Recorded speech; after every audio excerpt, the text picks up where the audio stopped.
नमस्कार. महाराष्ट्रातील माझ्या सर्व शिक्षकेतर कर्मचारी बंधू आणि भगिनींनो, सर्वांना श्री स्वामी समर्थ. राज्यातील मान्यताप्राप्त खाजगी अंशतः पूर्णतः अनुदानित माध्यमिक उच्च माध्यमिक शाळांतील शिक्षकेतर कर्मचाऱ्यांच्या पदभरतीस मान्यता देण्याबाबतचा अतिशय महत्त्वाचा जी.आर. आपल्याला या ठिकाणी 11 ऑगस्ट 2026चा पाहायला मिळतोय. आणि आनंदाची गोष्ट म्हणजेच या ठिकाणी शिक्षकेतर कर्मचाऱ्यांची भरती देखील आपल्याला या ठिकाणी पाहायला मिळत आहे. एकंदरीत नक्की काय काय मुद्दे आहेत समजून घ्या. या ठिकाणी आपण जर पाहिलं तर काही जे कर्मचारी आहेत त्यांना डायरेक्ट त्यांच्या पदोन्नती देण्यात येणार आहे, तर काही उमेदवार असे आहेत की त्यांना त्या ठिकाणी आपण जर विचार केला तर त्यांच्यासाठी सरळ सेवा द्यावी लागणार आहे. त्या संदर्भातला जी.आर. आपण समजून घेऊया. इथे दिलं आहे पहा.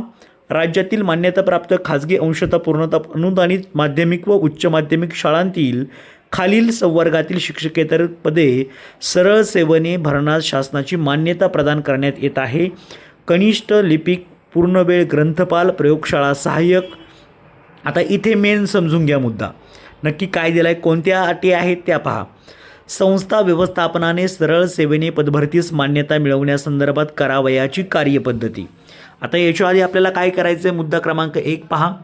7/3/2019 रोजीच्या शासन निर्णयान्वये विहित केलेल्यानंतर शिक्षकेतर कर्मचाऱ्यांसाठीच्या सुधारित आकृतीबंधाच्या अनुषंगाने व्यपगत होणारी पदे, अतिरिक्त ठरणारी पदे, समावेशनाच्या अटी व शर्ती इत्यादीबाबत कार्यवाही पूर्ण करण्यात आली आहे. याची खातरजमा करण्यात यावी. वरीलप्रमाणे कार्यवाही करण्यात आल्यानंतर संच मान्यतेनुसार त्या संवर्गाची मंजूर पदे, कार्यरत पदे व रिक्त पदे यांची संख्या निश्चित करण्यात यावी. 3 नंबरचा मुद्दा.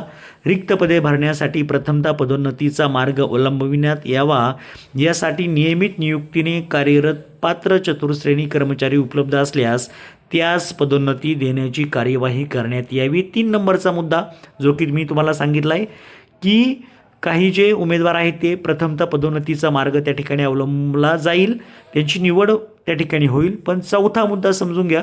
रिक्त पदे भरण्यासाठी पदोन्नतीच्या मार्गाने पात्र उमेदवार उपलब्ध झाला नाही, तसेच उपलब्ध होऊन त्यास पदोन्नती देण्यास आल्यानंतर ही पदे शिल्लक राहत असल्यास अनुकंपा नियुक्तीच्या मार्गाचा अवलंब करण्यात यावा.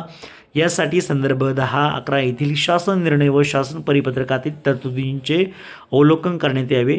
त्यानंतर 5 नंबरचा मुद्दा. पदोन्नती व अनुकंपा नियुक्ती या मार्गाचा अवलंब केल्यानंतरही कनिष्ठ लिपिक, पूर्णवेळ ग्रंथपाल व प्रयोगशाळा सहाय्यक या संवर्गातील पदे रिक्त राहत असल्यास संच मान्यतेनुसार निश्चित झालेल्या एकूण रिक्त पदांच्या 80% पदे सरळ सेवेने भरता येतील. म्हणजे जे उमेदवार ज्यांची पदोन्नती होणार नाही त्यांची पदे आपल्याला सरळ सेवेने भरता येणार आहेत, हे सुद्धा तुमच्या लक्षात आलं पाहिजे.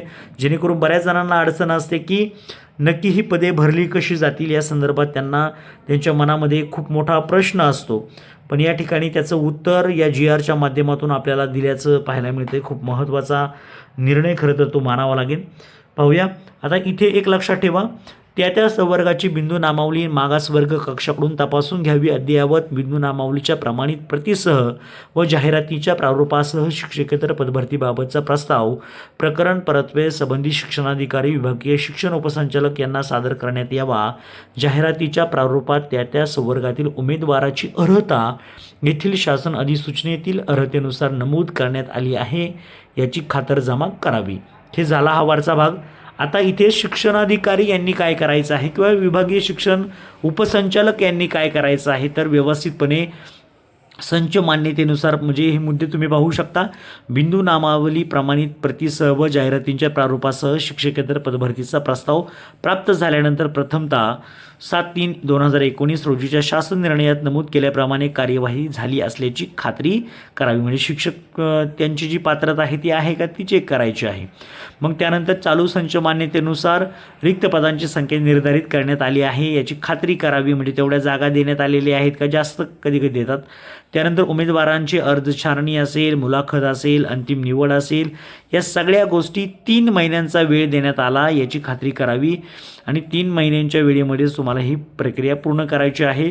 जाहिरातीच्या प्रारूपात कमाल वयोमर्यादा खुला प्रवर्गासाठी 38 वर्ष व मागासवर्गीयांसाठी 43 वर्ष अशी तरतूद येथील शासन निर्णयासोबतच्या प्रपत्र क्रमांक अन्वय करण्यात आली आहे. त्यानुसार जाहिरातीच्या प्रारूपात अशी तरतूद करण्यात आली आहे किंवा कसे याची खात्री करावी. पहा, शिक्षकेतर कर्मचाऱ्यांना सुरुवातीचा 3 वर्षांचा कालावधी मानधनावरील नियुक्तीचा असेल याचा स्पष्ट उल्लेख जाहिरातीच्या प्रारूपात आहे किंवा कसे याची खातरजमा करावी. प्रमाणित बिंदू नामावलीनुसार भरावयाची पदे जाहिरातीच्या प्रारूपात त्या सामाजिक प्रवर्गासाठी दर्शवण्यात आली आहेत याची देखील खातरजमा करावी. त्याप्रमाणे समांतर आरक्षण योग्य प्रकारे दर्शवण्यात आले आहे याची खातरजमा करावी. सर्व आवश्यक बाबींची पूर्तता होत असल्यास रिक्त पदांच्या 80% पदे मर्यादित सरळ सेवा पदभरतीस परवानगी द्यावी. आता मेन मुद्दा आहे मुद्दा जो की सरळ सेवा पदभरतीस मान्यता मिळाल्यानंतर संस्था व्यवस्थापने करावयाची कार्यवाही. मग त्यांना काय करायचं आहे, प्रकरण परत्वे संबंधित शिक्षणाधिकारी विभागीय शिक्षण उपसंचालक यांनी ज्या अटी व शर्तींच्या आधारे पदभरतीस मान्यता दिली आहे त्या अटी व शर्तींची काटेकोर अंमलबजावणी केली जाईल याची दक्षता घ्यावी. जाहिरातीतील नमूद केल्यानुसार अर्ज मागवणे, छाननी, मुलाखतीचे आयोजन, अंतिम निवड यांची यादी तयार करणे इत्यादीबाबत निश्चित करण्यात आलेल्या वेळापत्रकानुसारच कार्यवाही होणे आवश्यक आहे. मुलाखत प्रक्रियेचे इन कॅमेरा चित्रीकरण संस्थेने स्वखर्चाने करून त्याबाबतचा अभिलेख जतन करणे आवश्यक राहील. विहित मार्गाने निवड झालेल्या उमेदवारास नियुक्ती आदेश देण्यात यावेत. नियुक्तीस मान्यता देण्याबाबतचा प्रस्ताव शिक्षणाधिकारी विभागीय शिक्षण उपसंचालक यांच्याकडे सादर करण्यात यावा. अशा पद्धतीचं हे पत्र आहे.